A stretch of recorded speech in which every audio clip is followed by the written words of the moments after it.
दोस्तों नमस्कार। जैसा आप देख रहे हैं कि हम पिछले दिनों कुछ एसएमई आईपीओ का बराबर एनालिसिस करते जा रहे हैं और उसका इम्पैक्ट भी देखने को मिल रहा है। जी हां दोस्तों, अब सेबी भी पूरे एक्शन में है और उन्होंने भी रिव्यू किया है इस एसएमई फ्रेमवर्क का। दोस्तों सेबी ने बताया है कि देखो भैया, जो पर्पस है हमारा इस रिव्यू का, एक तो हम चाहते हैं स्ट्रेंथन करना इस फ्रेमवर्क को। जो एसएमई का पब्लिक इश्यू है, इस फ्रेमवर्क को हम स्ट्रेंथन करना चाहते हैं। दूसरा जो ऑब्जेक्ट बताया सेबी ने दोस्तों इस रिव्यू का, उन्होंने कहा कि हम फैसिलिटेट करना चाहते हैं जिससे कि ये जो एसएमईज हैं जिन अच्छे साउंड ट्रैक रिकॉर्ड की, उनको ये अपॉर्चुनिटी मिले कि वो फंड रेज कर सकें पब्लिक से और अपने आप को स्टॉक एक्सचेंजेस में लिस्ट कर सकें। बहुत ही इंपॉर्टेंट ऑब्जेक्ट है इस सेबी के रिव्यू का। दोस्तों एक और ऑब्जेक्ट बताया उन्होंने कहा कि देखो, जो इंटरेस्ट है इन्वेस्टर्स का, जो एसएमई आईपीओ में पैसा लगा रहे हैं, उनको भी प्रोटेक्ट करना हमारी जिम्मेदारी है। तो ये भी एक ऑब्जेक्ट है इस आईपीओ एसएमई के फ्रेमवर्क को रिव्यू करने का। दोस्तों अब सेबी के बोर्ड ने कुछ अमेंडमेंट यहां पर अप्रूव किए हैं और वो जो अमेंडमेंट्स हैं, वो जो पहले जो रेगुलेशंस थे, जैसे एक रेगुलेशन था सेबी आईसीडीआर रेगुलेशन 2018 और एक था सेबी एलओडीआर रेगुलेशंस 2015। इनमें कुछ अमेंडमेंट कर दिए हैं दोस्तों अब सेबी ने। तो दोस्तों जानते हैं कि सेबी ने अपनी बोर्ड मीटिंग जो उन्होंने की 18 दिसंबर को, उसमें क्या क्या अमेंडमेंट यहां पर अप्रूव किए हैं। दोस्तों पहला जो अमेंडमेंट यहां पर आया है सेबी के द्वारा, उन्होंने कहा है कि जो भी इश्यूअर है, यानी जो भी कंपनी होगी, वो जो आईपीओ लेकर आ रही है, वो तभी ला पाएगी अगर उसका ऑपरेटिंग प्रॉफिट, और ऑपरेटिंग प्रॉफिट को भी उन्होंने डिफाइन कर दिया कि भाई earning before interest, depreciation and tax, ये जो है 1 करोड़ रुपए कम से कम होना चाहिए from the operation for any 2 out of 3 previous financial year. यानी पिछले 3 फाइनेंशियल ईयर में कम से कम 2 साल में ये भैया ऑपरेटिंग प्रॉफिट कम से कम 1 करोड़ जरूर होना चाहिए। और समय भी बता दिया है कि ये कौन से फाइनेंशियल ईयर होंगे। ये कहा है कि previous financial year at the time of filing of its draft red herring prospectus, DRHP के जो जब फाइल करें डेट में, उससे पहले के 3 फाइनेंशियल ईयर में से 2 फाइनेंशियल ईयर में ये 1 करोड़ का भैया कम से कम ऑपरेटिंग प्रॉफिट होना चाहिए। आपने देखा होगा दोस्तों कि हमने भी बहुत सारे एसएमई आईपीओ की जब एनालिसिस की तो देखा कि भैया पहले साल दूसरे साल ये तो बस कुछ लाख में प्रॉफिट है और बस पिछले साल में आकर ये प्रॉफिट लाख से करोड़ों में पहुंच गया। तो अब सेबी ने कह दिया कि भैया ये नहीं चलेगा। एक और अमेंडमेंट किया है दोस्तों सेबी ने।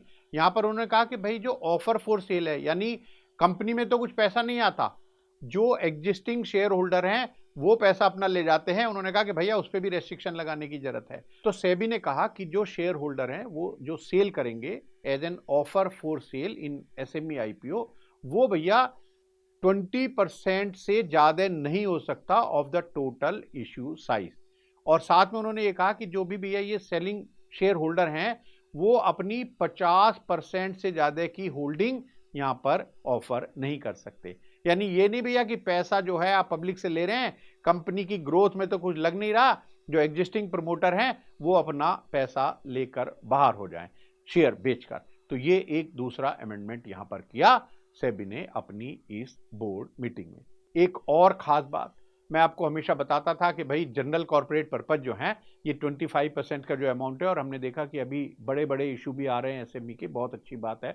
100 करोड़ 200 करोड़ के, अगर 100 करोड़ का है तो भैया 25 करोड़ का तो जनरल कॉर्पोरेट पर्पज पता ही नहीं भैया ये कहाँ पैसा खर्च करेंगे। 200 करोड़ तक ऑफर आ रहे हैं वहां पर तो भैया 50 करोड़ का कुछ पता ही नहीं जनरल कॉर्पोरेट पर्पज, भैया क्या है ये जनरल कॉर्पोरेट पर्पज।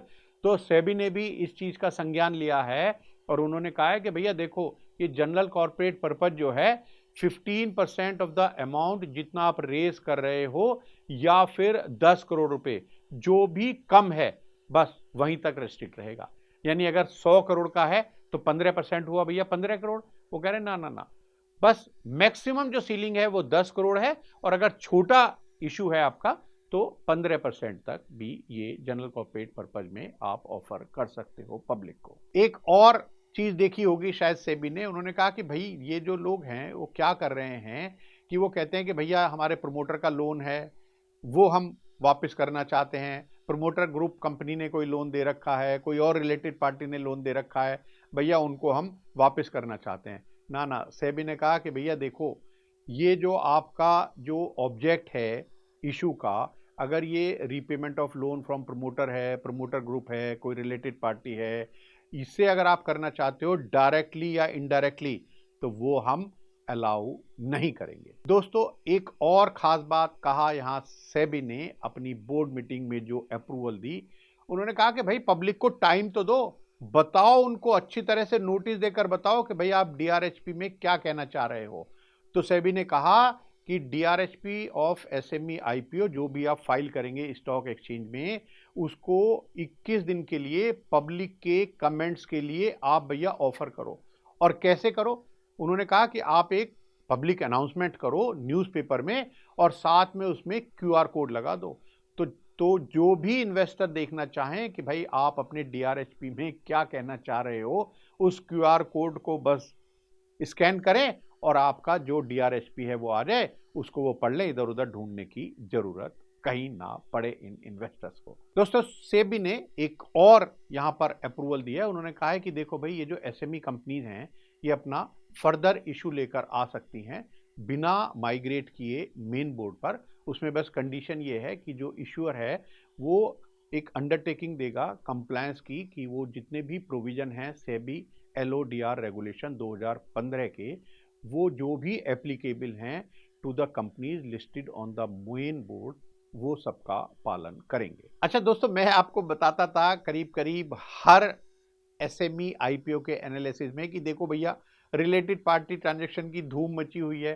दोस्तों, यहां सेबी ने कह दिया कि भैया देखो, जो रिलेटेड पार्टी ट्रांजैक्शन के नॉर्म जो है ना, जो मेन बोर्ड की जो कंपनीज हैं उनमें जो नॉर्म्स हैं वो ही यहां पर भी एप्लीकेबल होंगे। साथ में उन्होंने एक और कंडीशन लगा दी है। उन्होंने कहा कि जो थ्रेशहोल्ड है for considering related party transaction, जो मटेरियलिटी की बात है, वो materiality shall be 10% of annual consolidated turnover और ₹50 करोड़, जो भी इनमें कम होगा। तो अब रिलेटेड पार्टी ट्रांजैक्शन में भी भैया पूरा डिस्क्लोजर दो और उसमें कुछ अपना रेस्ट्रिक्शन रखो। दोस्तों, एक और यहां पर सेबी ने अप्रूवल दी है। उन्होंने कहा है कि लॉक इन जो है प्रमोटर्स की होल्डिंग का in excess of minimum promoter contribution जो है, वो उन्होंने कहा है कि वो रिलीज किया जाएगा फेज मैनर में।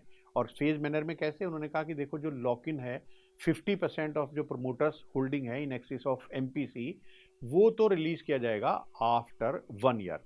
और lock in for remaining 50% promoters holding, जो भी एमपीसी से एक्सेस में है, वो रिलीज कर सकते हैं आफ्टर 2 ईयर्स। एक और दोस्तों यहां पर अप्रूवल दी है सेबी ने अपनी बोर्ड मीटिंग में।